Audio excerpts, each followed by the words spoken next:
Okay, this is 8th grade literature. So you guys will be on page 200 and we're reading the poem Spirit Walking in the Tundra. Your essential question is, what are the places that shape who you are? So the quick start. The poem you're about to read describes a place that is important to the speaker's sense of identity. Think about a place that is significant to your own identity. Then take notes about it. So I want you guys to go ahead and make a T-chart just like this about the places you may have in your mind that shapes your identity and why it is significant to you.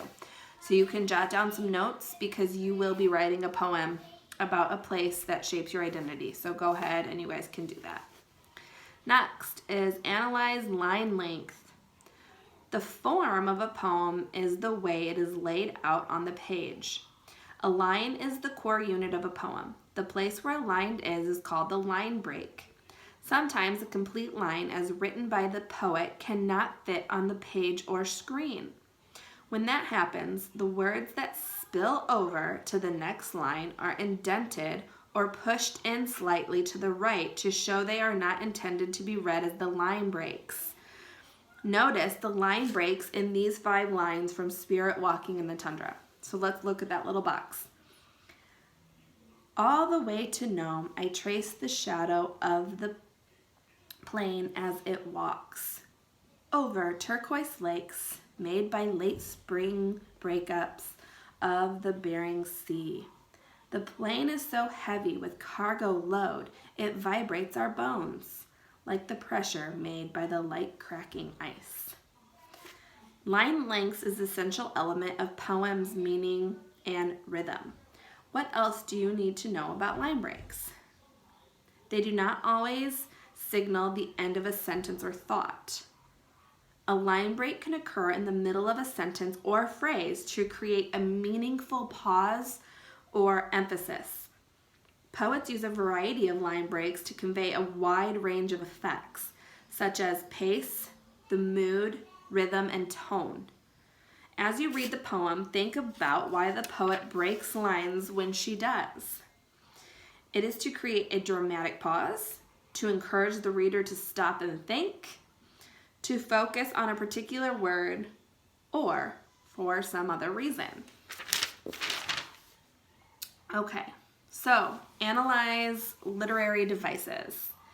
Each word in the poem contributes to an overall meaning and effect.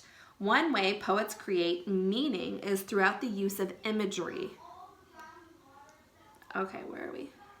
Descriptions that appear to the sense of sight, hearing, smell, taste, and touch, and help the reader create a mental image.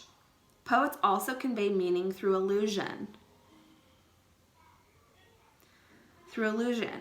Which are connections to the ideas in other texts in society.